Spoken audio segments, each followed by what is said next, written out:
Right, you find us in the beautiful outdoors.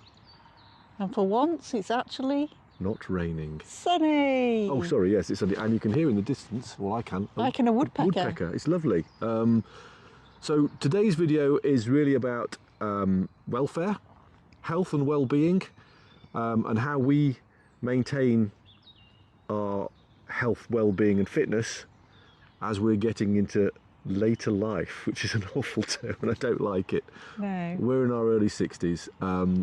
We travel, as those of you who've seen us regularly on the channel, in our motorhome, but we try and maintain our well-being as much as we can, because we recognise that the more we keep active, the longer we'll be able to keep active. Yes. Is that fair? Yeah. Because there's still loads that we want to do. Yeah, so that's what we're going to focus on in this video, how we do that, and the elements that we use, or the aspects we use to do that. There are plenty of books out there you can read if you're at our sort of vintage age. Yep.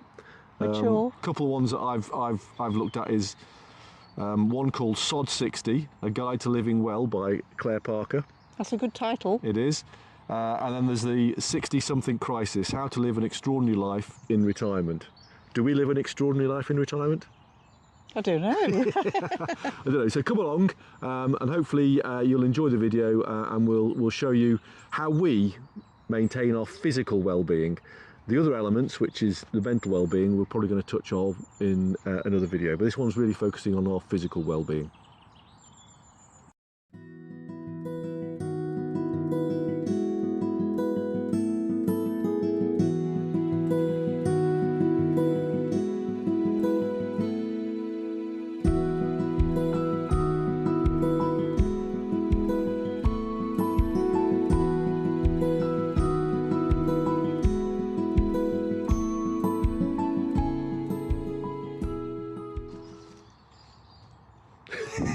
Keeping active in your 60s.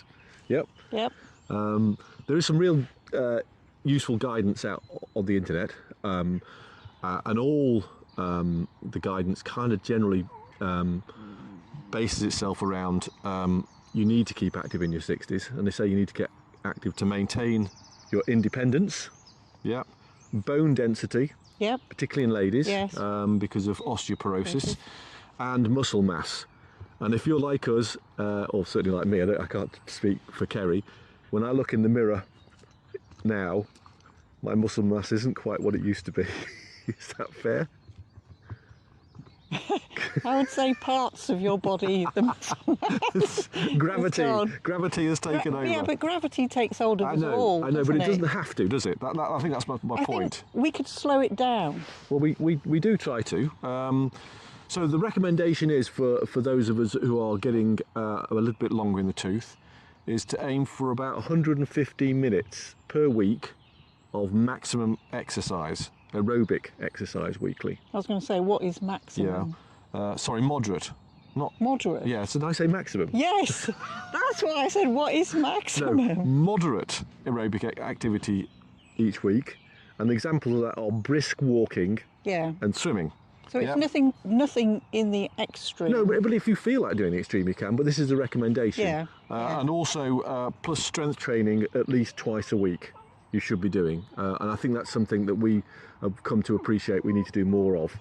Yep. Yes, because we haven't really done much. No. We've bought some items, but we've not used them enough. as much. But we are starting to now. We are. Yep, so we'll demonstrate that.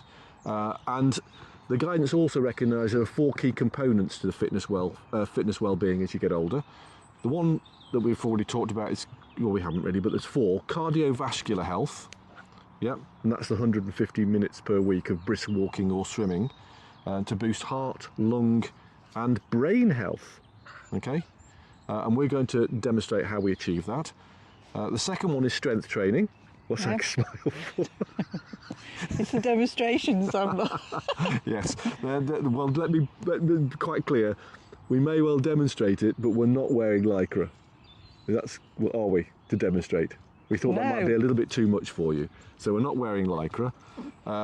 Second one is strength training to prevent muscle loss, as we've already talked about, and maintaining bone density. The third one is flexibility and balance. Yeah. And I have noticed that it becomes more difficult as you get older to do the exercises because your balance does deteriorate. And finally, daily movement. That's not what you think it might be.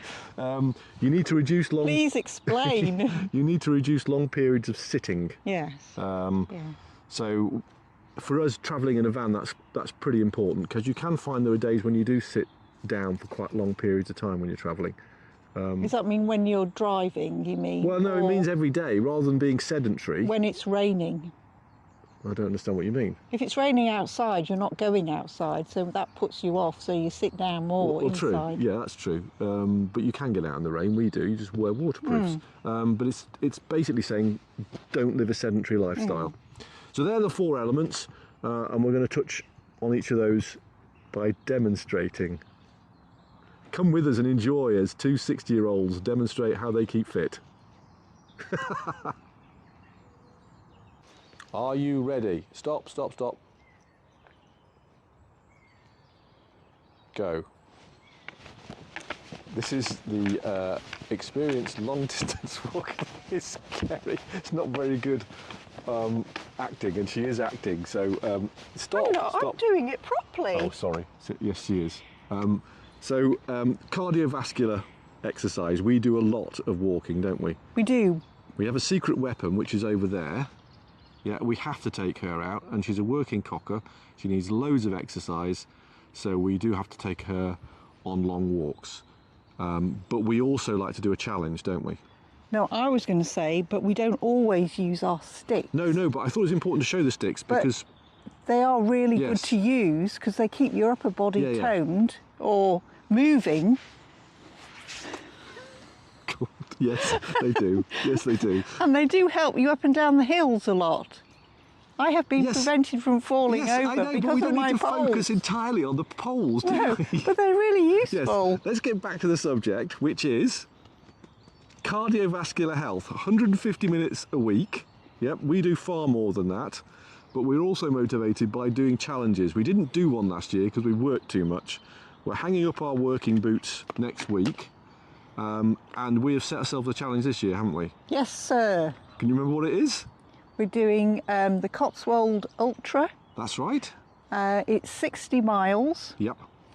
in 48 hours, continuous. It's just continuous. You don't do Yeah. it in 48 hours. No, but that's the extent. You You can. can't- That's the cut-off. That's Yep. the cut-off. We did the Lake District Challenge 3 years ago, same distance, and it took us 27 hours. We're 3 years older. Our challenge is to do it in less time. Oh, I don't know. If we can. Okay, my challenge is just to finish it if we can. Yeah. So we set ourselves a challenge. It motivates us, doesn't it? So we're now planning to do that in June, and we've already started our training, haven't we? So we'll walk now progressively longer and some in-betweeny kind of long-distance walks, breaks, long-distance walks. We'll do some night walks. Yeah, we need to do some And more consecutive night long walks. Yeah. So we'll be doing some of that in the next few months, and we'll probably bring you along to that. We also do quite a lot of cycling. And if you've seen our videos, you'll see that we've got electric bikes and a trailer for the dog. The great thing about electric bikes is you don't have to use the electricity. So you can do it. Yes, So you without. can really push yourselves on that as well.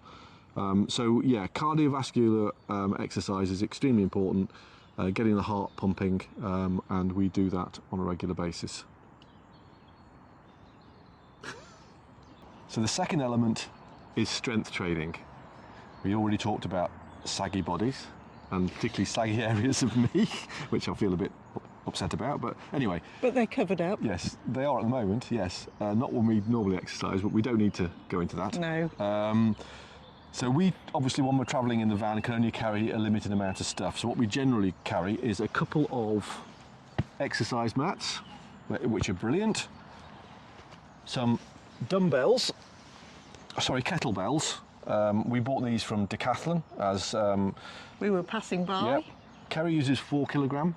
Is that too heavy or is it okay? No, that's fine. And I use 8 Fine. kilogram, which is generally okay. We've both got a couple of war wounds from exercise in the past, shoulders and stuff. falling off bikes and stuff. So I do struggle on one side with the 8, and I think you struggle on one struggle side on with, one with the with that 4. one.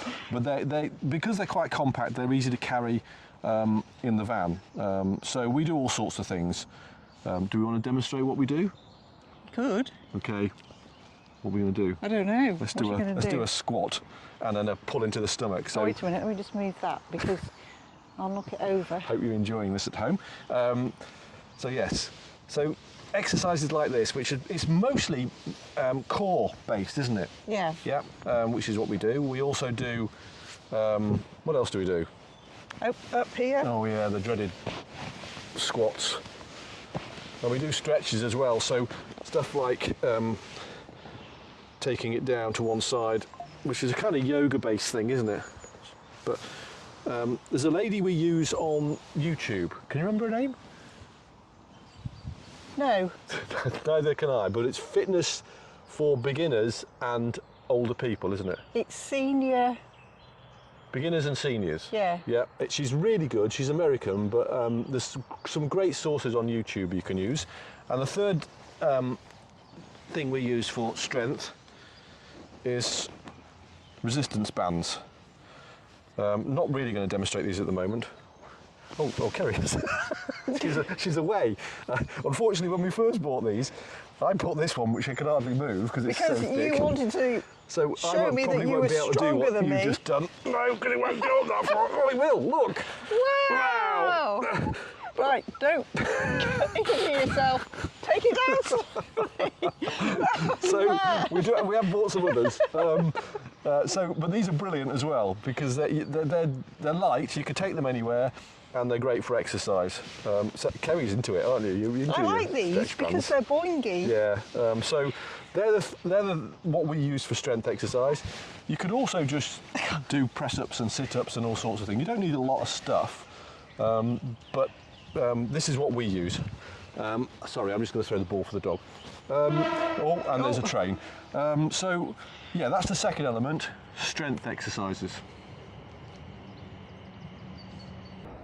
So the third element is flexibility and balance. And apologies again, but I'm just going to have to throw the ball for Isla. Now, we don't really know if we can demonstrate that, can we? Apart from sitting on one leg. What we have found, standing on one leg. What we have found is the exercises we're doing, we mentioned, we will put it on the screen because they are really good, that this lady does from America, are a combination of strength and balance, aren't they? Yes. And we have noticed that as we've been doing it, our balance has improved. It has. To start with, we were all over the place, weren't we? Yes. Yeah.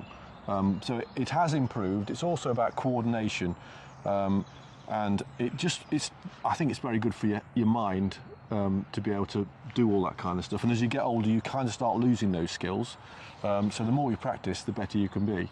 And also flexibility. And the more you move your joints, the more flexible you become. So I think from our perspective, it is definitely improving.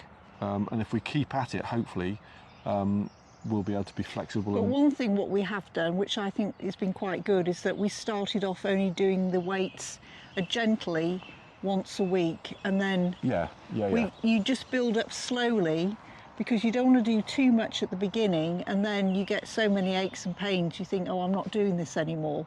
So doing it slowly and steadily actually works. Yes, my darling, it does. It does. Right. So that's the third element, and we might as well talk about the fourth element while we're here as well, is not being sedentary. Yeah. So even on bad days, and you mentioned this earlier, sorry, ball again, even on bad days, just getting out's important. Now with a dog you have to, so we don't sit around all day, we can't afford to, because if Isla didn't get exercise she'd be a nightmare. Well, she pesters us, doesn't she, until we do go out, so we don't have an option, really. So for us it's important, well, not just important, but important because we've got a dog, but important for us to get out and be active. So we don't sit around. We try and always do something every day, don't we? Well, we do something every day because we have to. Even if it's just going to the shops. I know, and set it. Well, that's actually quite useful to say that, because we travel in a van and we walk everywhere or bike everywhere. We don't really have an option because we don't have a car with us anywhere. And I think that's that's been really beneficial not having the car actually, because you're not tempted then to always go out in the car. You always have to walk somewhere. Yeah. Or bike somewhere. So you have to combine the shopping with a walk or vice versa. Yeah, yeah. So we find that really beneficial too. So those 4 elements for us help us maintain flexible, strong and fit bodies. Oh my word. I think we're moving towards that. Yeah, in all seriousness though, we recognise how important it is. We're not getting any younger, you know, and if we don't keep fit, it's a use it and lose it thing really, isn't it? So to summarise, we didn't want to do a video which was telling people that they must do this, that or the other, but we thought it would be useful just to explain how we maintain our fitness levels. Yeah, so we're no experts, are we? No, and we're no glamorous people trying to do it. We're not super fit, are we? No, we're not. You know, we're just maintaining ourselves. Is that right? I don't know. We're maintaining something. But it's the old adage, I think, is if you don't use it, you lose it. And we used to do lots of gym work, didn't we, before we retired? I'd say we were pretty fit then. And I guess for the last 6-7 years, we've had a garden and we've been able to keep fit gardening. Yes. But since we've not had a garden and we're travelling, we've got to focus on doing the stuff that we miss out on because we haven't got those elements in our life anymore. Yeah, we don't have the regular classes that you could go to. And also, I must say, if you're going to different campsites or whatever, you can't do everything in the van. No. So you have to do it outside. Yes, so you have to get over that. And we need to get over it because we need to do it more. But interestingly, the more campsites you go to, I think I see more and more people doing it. Yeah, I have actually. I think the weather doesn't help outside when it's not nice weather. No. Because you don't want to be doing certain things outside in the rain. Mm-hmm. But if it starts drying up a bit more and you can do a lot more outside, it's just getting the courage to do it. Yeah, but I think you just got to get over yourself. Yeah, nobody else cares apart from you. So we will be doing more of it, determined that we do more of it as we're travelling around. It's been easy while we've been here because there's nobody else here, so you're not self-conscious. So again, this video wasn't about preaching to anybody, it was just about showing you what we do. If you've got any comments, any suggestions about how we can improve our fitness routine, or want any answers to, or any queries around Action Challenge and the Cotswold Way Challenge we're doing in June, then pop them in the comments and we'll try and answer them. Yes, because we have got a video, haven't we, on the Lake District Challenge that we did 3 years ago. Which I think just gives you some kind of flavour of what it's like and how exhausting it can be, and we'll find that out again in June. Hope you've enjoyed it and we'll see you in the next one.